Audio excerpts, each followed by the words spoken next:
आदमपुर से उपचुनाव में इनेलो के प्रत्याशी रहे कुरड़ा नाम नंबरदार ने आज इनेलो पार्टी से अपना इस्तीफ़ा दे दिया और इस्तीफ़ा हाई कमान के पास भेज दिया। तो हम इनसे बातचीत करेंगे। आप ये बताएं कि आपने पार्टी क्यों छोड़ी, किन कारणों से छोड़ी, क्या आपको इग्नोर किया गया था? देखिए, बात मान सम्मान की नहीं। मैं हमेशा से 42 साल से लंबे समय से कांग्रेसी था और कांग्रेस के लिए हमेशा मेहनत करता था और कांग्रेस की नीतियों की वजह से कांग्रेस के लिए ही 42 साल किए थे। उसके बाद कांग्रेस में हमारे आदरणीय नेताजी ने हमें इग्नोर किया और आदरणीय नेता जो हरियाणा का विशेष नेतृत्व आज भी संभाल रहे हैं, जिनके पास विशेष तौर से पूरी पावर उन्हीं के पास है, उन नेताओं ने कांग्रेस पहले प्रजातांत्रिक पार्टी थी, एक आदमी की पार्टी नहीं थी, लेकिन उन्होंने भाई भतीजावाद अपनाते हुए हमें इग्नोर किया। हम चाहते थे कि आदमपुर का विकास हो। भजनलाल के बाद में भजनलाल का परिवार हमेशा यहाँ से चुनाव जीतता है और आदमपुर आज त्राई पे है। स्कूल में टीचर नहीं है, अस्पतालों में डॉक्टर नहीं है, पशु अस्पतालों में डॉक्टर, दवाइयाँ नहीं है, सड़कें टूटी हुई है, पीने का पानी नहीं है, सिंचाई का पानी नहीं है, व्यवस्था बुरी तरह चरमराई हुई है। लेकिन भजनलाल का परिवार चुनाव लड़ता है और अपने व्यापार करता है। उन नीतियों के विरोध में हम भी चाहते थे। मैं राजनीतिक आदमी हूँ, हमेशा से 19 साल की उम्र में लगा था। मैं भी चाहता था कि इस परिवार को हराया जाए और इस परिवार को हराने के बाद विधानसभा में पहुँच के हल्के का विकास करें। मैंने फिर भी बहुत से विकास करवाए।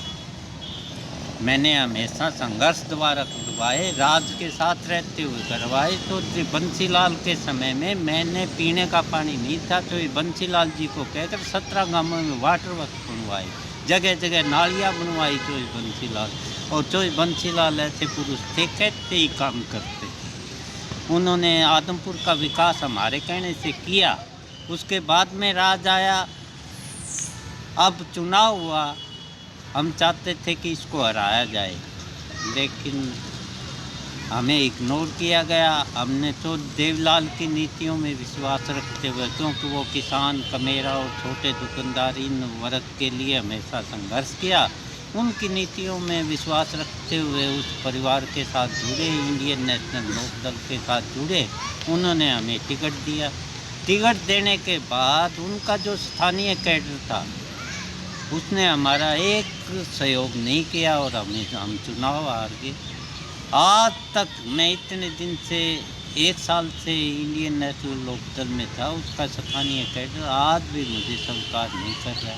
मैं अब जनता के बीच में जा रहा हूँ, लोगों से मिल रहा हूँ, लोगों की समस्याएं उठा रहा हूँ, उसकी समस्या ज्ञापन द्वारा भी हल करवाने की कोशिश करता हूं। तो मेरी इच्छा थी आदमपुर का विकास हो और भजनलाल परिवार से जो है पीछा छूटे जा, ताकि आदमपुर की टूटी हुई सड़कें, अस्पतालों में डॉक्टर, स्कूलों में टीचरों की कमी, किसान को पानी की आवश्यकता, पीने के पानी की आवश्यकता, ये बुनियादी युवा जो आज बेरोजगार है उनको रोजगार दिलाने का काम करें। तो मेरे जो इच्छा थी कि आदमपुर का विकास हो, उसके लिए मैंने चुनाव लड़ा। नंबरदार जी, ये बताएं कि जो वर्तमान बात की जाए, आगे चुनाव होने आगे, तो ऐसे में आप आदमपुर से ही चुनाव लड़ेंगे? आपने तैयारी कर ली है, अपनी कमर कस ली है? और साथ के साथ अगर चुनाव लड़ेंगे तो किस पार्टी से लड़ेंगे, या निर्दलीय लड़ेंगे? देखिए, मैं राजनीतिक के आदमी के साथ साथ एक सामाजिक आदमी भी। मैंने हमेशा आदमपुर हल्के की समस्याएं हल उठाई भी है और हल भी करवाई है। मैं अपने लोगों के बीच जाऊंगा। मैं पूरे आदमपुर हल्के के मेरे साथियों को और पूरे हल्के के लोगों से पूछूंगा कि आप यहाँ से वोट लेके जीत के कुलदीप का परिवार दिल्ली और विदेशों में व्यापार करता है, आप उनको रखना पसंद करेंगे या कुर्राराम नंबरदार जो आपके बीच का एक किसान है, आपके साथ रहता है, आप कभी भी रात को 12 बजे भी उससे जाके मिल सकते हैं, आप उसको रखना पसंद करेंगे जो आपके स्थानीय मुद्दे भी उठाता है, आपकी समस्याएं भी हल करता है, जो मेरे हल्के के लोग कहेंगे मैं वो करूँगा। आदमपुर के जो कुछ गांव थे जिनको लोग मांग कर रहे थे, मालिकाना हक की बात कर रहे थे, क्या उन्हें मालिकाना हक मिल गया? और एक आदमपुर में पानी की भी बड़ी समस्या है, क्या वर्तमान विधायक ने या कुलदीप बिश्नोई के माध्यम से कुछ काम हुआ? देखिए वो तो चुनाव जीत के चले गए ना, तो आदमपुर के इन गाँव को मालिकाना जो भीड़ है, इसके जितने भी गांव है उनको मालिकाना हक मिला।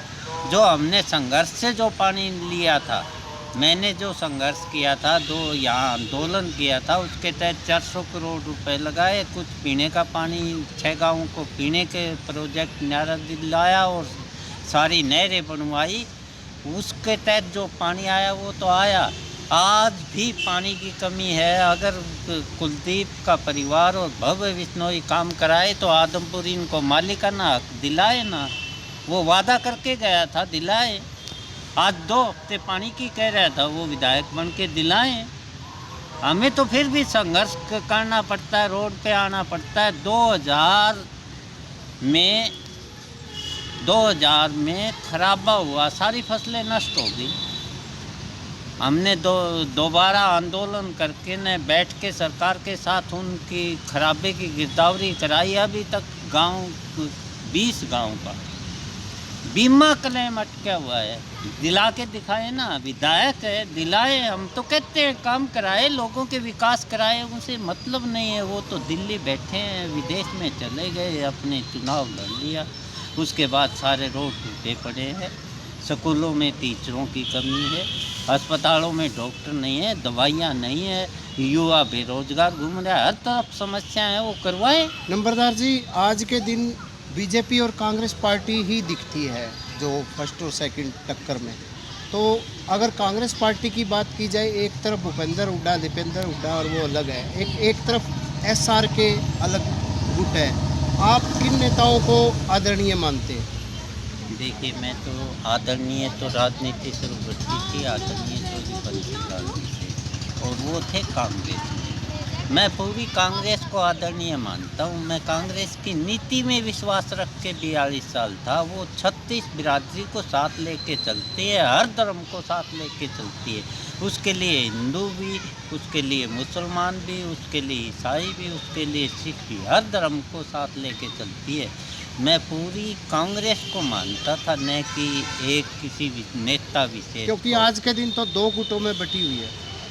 देखो, मुझे अब कांग्रेस छोड़ने के बाद में स्थिति का पता नहीं। हाँ, इतना ज़रूर है, मेरे हर नेताओं के साथ अच्छे संबंध थे, क्योंकि 42 साल से मैं लगातार आदरणीय शैलजा जी से भी मेरे बहुत अच्छे संबंध हैं, और बहन कुमारी शैलजा जी से, किरण चौधरी से, रणदीप सुरजेवाला से, हुड्डा साहब से, सबसे अच्छे संबंध थे मेरे। ऐसी बात नहीं, संबंध नहीं। मैंने तो उपेक्षित किया गया, मैंने बड़े दुखी मन से कांग्रेस छोड़ी।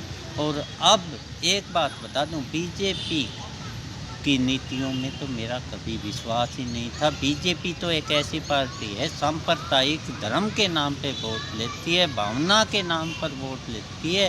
वो विकास के नाम पर बात नहीं करती, वो बेरोजगारी के नाम पर बात नहीं करती, वो किसान की MSP पे बात नहीं करती, वो इंफ्रास्ट्रक्चर को विकसित करने की बात नहीं करती। वो तो सिर्फ धर्म के राम, हम हिंदू हैं, हम उनसे बड़े एक पूजक हैं, लेकिन उनकी तरह भावना नहीं भड़काते।